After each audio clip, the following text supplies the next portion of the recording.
Well, that was a film. Before I start, for those interested in requesting any type of videos, feel free to send it either directly to my PayPal or join my Patreon. Both links are down below in the info box. I do have a Cash App as well for those interested. Links are down below in the info box. PayPal is usually the best way to do it. To be any review, re-review, topic, reaction, tier list, ranking, movie, news, commentary, video game playthrough, whatever the case may be, I'll get to as soon as I can. And for those who sent them, thank you. I really do appreciate it. But the substance. A film I heard quite a bit about. I can't pronounce the director's name, but she did Revenge from 2017, which is a French, pretty brutal movie that I think is a pretty underrated film. I think that was a very good revenge film that has some really good makeup effects and gore and a great sense of style, which is definitely a case in this as well. And I must say, this was a real piece of cinema. You thought I was going to say piece of shit, right? I know, because I hate everything. No, I'm just very, judgmental on movies, and there's a lot of movies I like that people go, what? And there's a lot of movies I like that people go, of course. This is one of those films, of course. But at least you know I'm being honest. And the substance, I would easily say, is one of the best films I've seen this year. And I would definitely say the best horror film I've seen this year. Demi Moore was fantastic in it. The style, like, it's a 2-hour, 20-minute movie, and I didn't feel it at all. Which is a big plus for the director, because, I mean, that's a long time, but the way she directed this lady, and I'm going to try to pronounce her name. Let me get it up here. I'm going to butcher the name, but I'll try it at least once. Coralie Fargeat. She wrote, she directed, she helped produce it. It's one of those films that would have been the heyday of David Cronenberg, or that type of thing. And really enough, the film that this reminded me of was The Fly. Not in terms of love story, but in terms of a tragedy, like The Fly remake. How there's a lead character, and I felt sorry for them. I really felt the tragic elements of that character and this sad metamorphosis that happens throughout it, and then the ending just buck wild and crazy. And I gotta say, from the music to the visual, like, just the way the film looks, with the camera work and the editing and the color scheme, it's excellent. It's excellent. I really appreciate that the film making a hand in this. And as I'm watching, I really do see it as a case of a movie that's about substance abuse. And even though we destroy our bodies and we should be telling ourselves, don't do that, why are you doing that? But you do it for that fleeting rush of happiness, as slim as it may be. It could also be a take on all those people that put their damn plastic surgery onto themselves that they don't need to. And again, you're like, why are you doing it? You're screwing yourself up. But they keep doing it because they feel like they must be relevant, and this is addiction of being relevant. There's also a take of hating oneself, and if this person learned to love their self, none of this would have happened, and this tragedy would have been averted.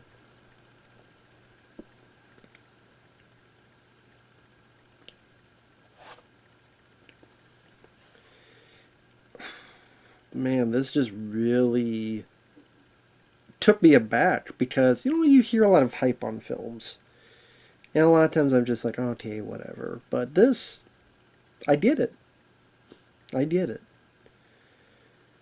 So the story is Demi. Like, from the beginning, I knew something was going to be a bit special with it, because it just centers on the star, like the Hollywood Walk of Fame star, And we see how her character, Elizabeth Sparkle, how she gets her star, how they make the star, how they put the imprint it into the cement and get the names on there. The success, the bright lights. Oh, look at that person! Look at that person! And as time goes by, there's less and less people around, or someone going, there's that girl. What was she in? And then you see it start cracking, and it doesn't move, but you see that alone tells a story. What a unique way of telling the story of a fading star without even needing the actress herself in the frame. I'm like, that's really good. That's really good. I like that. That's unique. That's inventive. That's good direction. Again, this person wrote and directed it. And then we see Demi Moore. She's leading this aerobics show. And pretty much Dennis Quaid, because she has to use the bathroom. The women's not working or locked or whatever, so she has to use the men's. But she overhears Dennis Quaid, who I wish Dennis Quaid was in this film more, because I'm a big fan of Dennis Quaid, and he cracks me up in this film. I know he's being, but this is over the top in a fun way. This is over the top in an entertaining way, where we get like so uncomfortably close to him as he's taking a whiz, and he's like, how that old bitch has been able to stick around, I don't know. Like, we know who he's talking about, but just the way he attacks, like, guy's such a fucking sleazebag. And that leads into one of my few nitpicks with the film. I'll just say it here. I wish that character got his comeuppance, or at least more of a comeuppance, I will say, but anyway.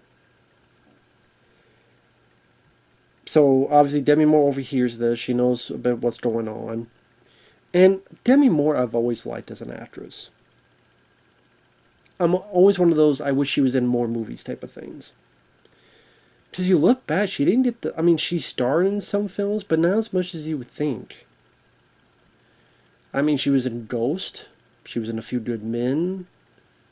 Well, in the movie A Few Good Men. I like both of those. G.I. Jane, I really enjoy. Striptease was as bad as his reputation. And then around the 2000s, she kind of went away. I mean, she appeared in that Charlie's Angels sequel, Full Throttle, as the villain. And then, like, once in a blue moon, you see her pop up in, like, Mr. Brooks. So remember that not being a bad film with Kim Costner. I remember that being decent. Mr. Brooks. And then she popped up in that Nicolas Cage film,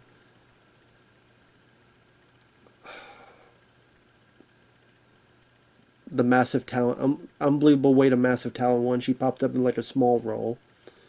But yeah, I always liked Demi Moore. It was always like, it's great to see her have a lot to chew on in this movie. And she's able to say a lot without saying anything. To say a lot with her face.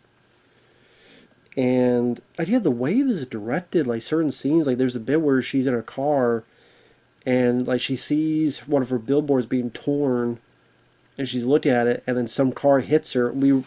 The camera's right in the car and you see her flip and go all this and all that, and it's a very intense way of directing the scene.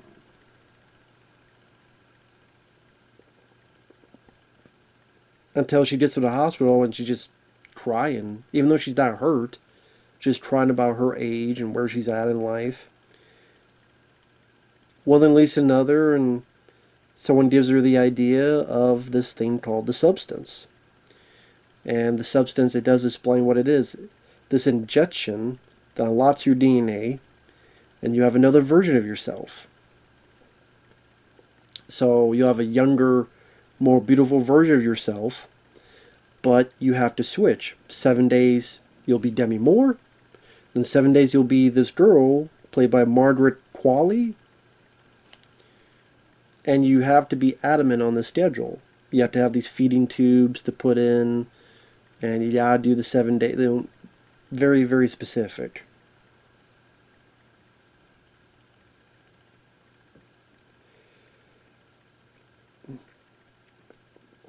and she's not sure about it, but then she just can't get it out of her head because she needs the limelight. She needs to feel relevant. She needs, like, she can't get that. She can't just love herself. And throughout it, just when she does the deed, and you see the way it's done, and the makeup effects, and how gory it could be, it's just crazy, man, that this got out there, and in a good way. And a lot of it's done practically. It would be like a throwback to like a Cronenberg, like The Fly remake type of era, which I really appreciate. And the way it's edited, at times the edits reminds me of Requiem for a Dream. Like those fast cuts that builds up to something. And I actually like that. I actually appreciate it. I thought this is a way of doing fast cuts without being confusing, without being annoying, but works for the story and the purpose of the story. And yet just how insane the ending is, and but I appreciated it, and I liked it overall. I thought it was a really good film. I was really impressed by it. Now, I will go into spoilers. Like I said, other than I kind of wish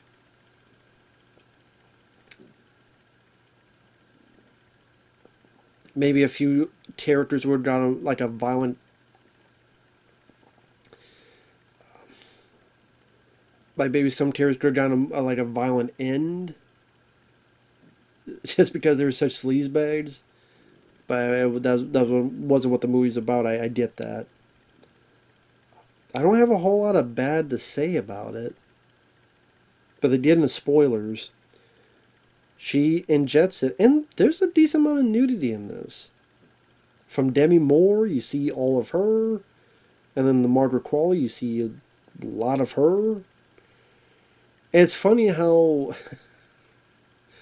a female director brings a movie, I would say, to the mainstream. I mean, I think this is nominated for a Golden Globe for Best Comedy Musical, which I'm like, I guess some parts are kind of funny. There's nothing musical about it, but okay. But it took a female director to get a lot of nudity into a mainstream film. I think there's something, because she's French. Maybe that's why, because she's French. Because she's French. It's like, fuck that shit. We don't have some female titties and ass. You shut up.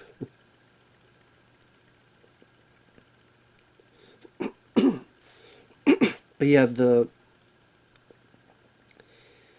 she does inject herself, and the way it's done, where you have these like flashes, that maybe it's like it's the stream of consciousness going from one to the other, and like her eyeball, all of a sudden there's two pupils, and how things are diverging, and her back opens up, and practical effects, and like the way the back opens up, and you see something pulsing inside. Really good practical effects, like really good. And man, and the young Margaret Qualley, I probably have seen her in stuff. I don't remember off the top of my head what I've seen her in, but I'm sure I've seen her in stuff. She didn't do a bad job either. She doesn't have a whole lot of dialogue. Like, she talks from time to time, but it's not a whole lot. And just a lot of the details, like, for example, in order to, you need to inject yourself with stuff each day when you live in the 7 days. In order to do that, you have to put a needle in the other body and get, like, their spinal fluid. I mean, I think they might have called it something else, but a little like their spinal fluid. You drink, you got injected. Not drink it, you got injected each day. I'm like, damn, that's the kind of interesting and graphic and gross. Same with like Dennis Quaid, like to show how sleazy he is. There's this bit where he's got this shrimp, and just like up close, just how nasty he eats it. Just God, plays such a sleaze bag. Like I said, I wish Dennis Quaid was in the film a bit more. I would not have minded more of him in it.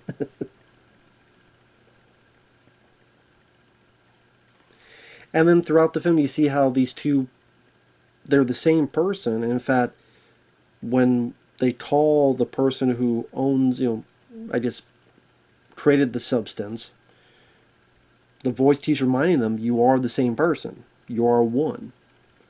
But again, it's like these two kind of diverge and become their own separate entities where they start hating the other. Which, I mean, if that's not a bold case of hating yourself or hating oneself, I don't know what is. So you have the one who hates how Demi Moore is getting more and more angry and getting more upset at this younger one having the well, not just the fame, but just how the younger person, the younger self, is more dismissive of the precautions that the older self needs. So, oh, it'll be fine. I'll do it one more day. But then by doing that, when Demi Moore comes back, her finger is aged horribly. And she's like, this person doesn't care about me. This person doesn't care about how I feel. And so because of self-loathing, she just eats more. And then the younger self doesn't like that. And is embarrassed by her other self. And I don't know, the way that plays off with each other, the way that goes back and forth.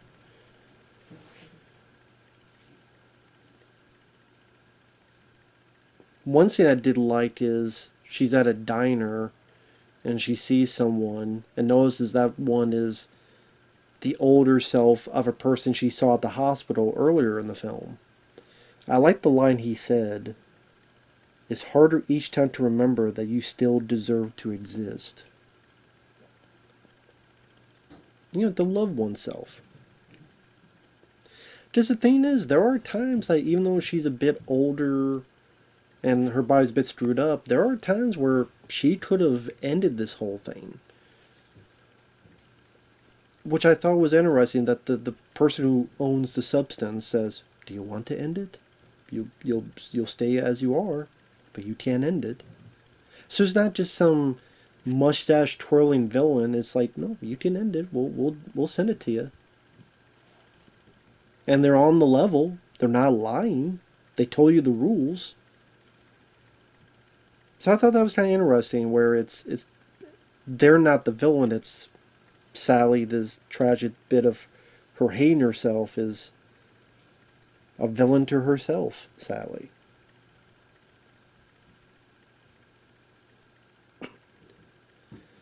And I'm talking about Demi Moore's acting. Like, there's a bit where, much earlier in the film, before all this happens, there's this guy who she meets who like knew her at school or something. Oh, you're still the prettiest lady. And she kind of doesn't think anything of it. But then later on, she's like, there's still a person who likes me for me. So she contacts the guy, and the guy's like, okay, yeah, let's have fun. So she goes in her mirror and she's doing this makeup. But then she keeps coming back and fixing it and adding more makeup and fixing her hair. And no matter what she does, she's not satisfied enough. Even to the point that at the end, she's sitting on her bed, and the guy's testing, are you okay? Oh, I know you just want to make a grand entrance, right? Smiley. Are you okay? Everything okay?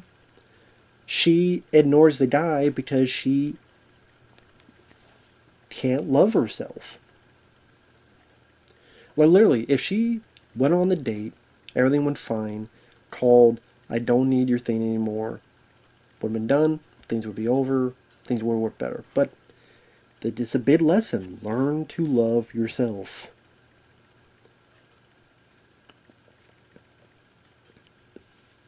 Now, one thing I was a bit confused by is the reason she's doing this in the first place is you would think to live vicariously through this younger self and the fame and the love and support.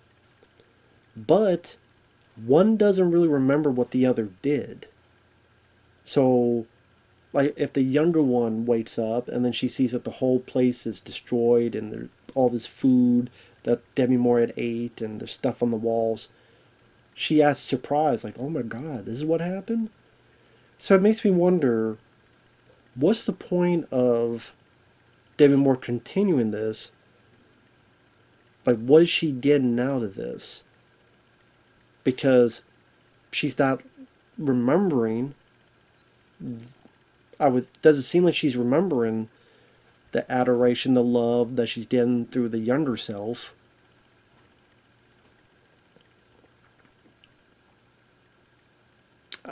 And each time she looks at the TV or at a billboard, she hates it more and more.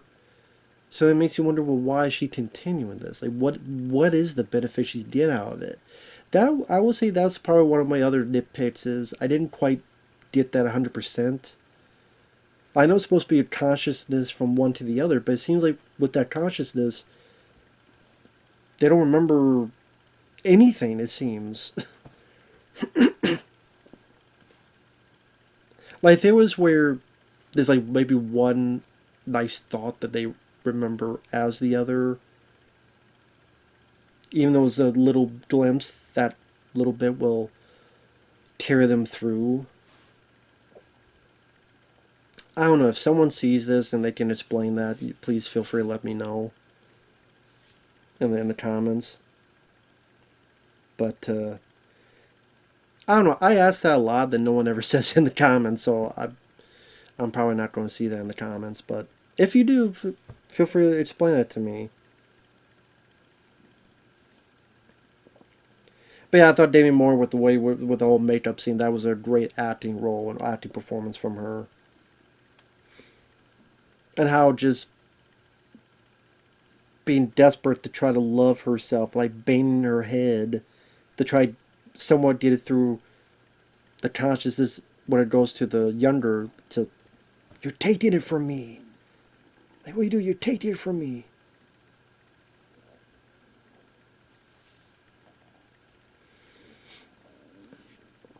But it's definitely an interesting dichotomy going on until the younger self, more spoilers, is going to get this big deal with New Year's Eve presenting this big show, and she's like, I've had it with Demi Moore, I can't go back. And then 3 months go by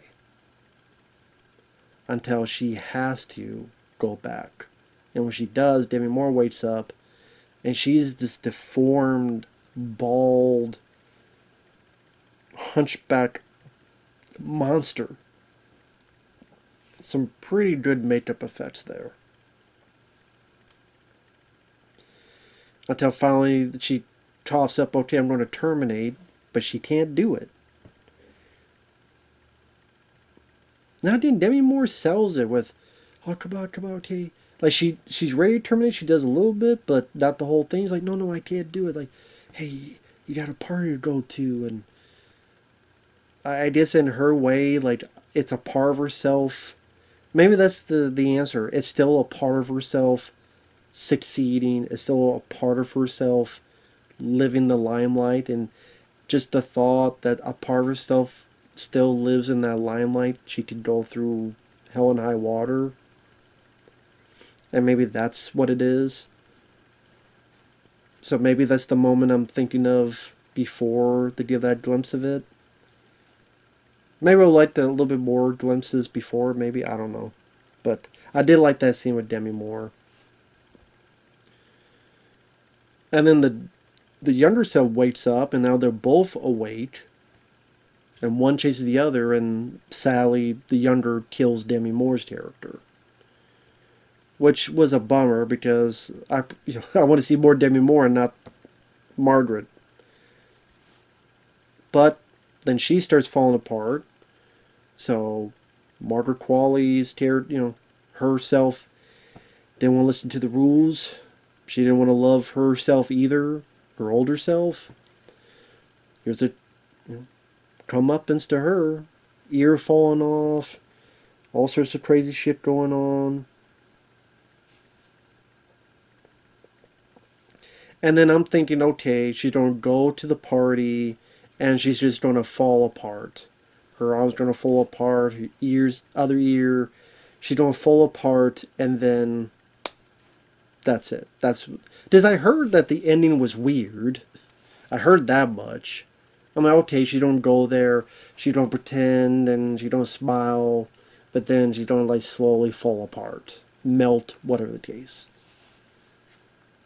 Yes and no. More no, a little yes.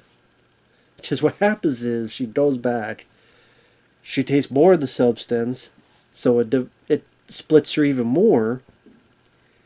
So she comes out as this unnameable fucking, reminds me of a creature from like The Resurrected with Dan O'Bannon, or like something like this weird amalgamation thing where Demi Moore's face is on the back with her mouth open, she can't shut it, and I kind of wish that they would have allowed Demi Moore to talk so she could try to say a couple words to her or such, but I guess, oh well. I guess she kind of lies to herself and thinking she looks good because she still tries to put earrings on. To describe it is just, I don't even know how to describe the way it looks now, but it's, didn't expect that from this, which is what definitely made me think of the Fly remake. Not only that, goes to the show, and then people get freaked out and they attack it and blast its head off. There grows another head, and then some with the arm explodes or something, and a fire hose of blood litters the entire audience for a long time. I'm like, talk about painting the walls red. Oh shit. What the fuck is this? I'm like, what the fuck is this? But I'm enjoying it.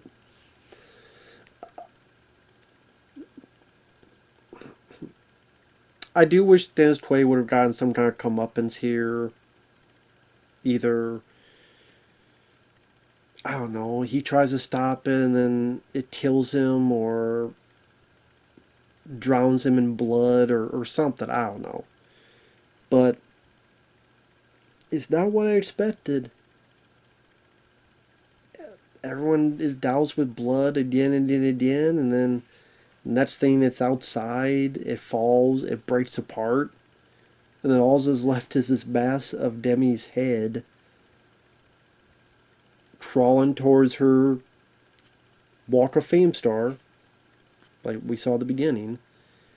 And then she looks up, imagining this great event where she was the center of attention, of happiness, until she melts on her star, which is poetic in a hell of a way. And I went, this is a crazy fucking movie I saw, but damn was it unique. And I don't know what else to say. It surprised me. I get rarely surprised, but it surprised me in a nice way, and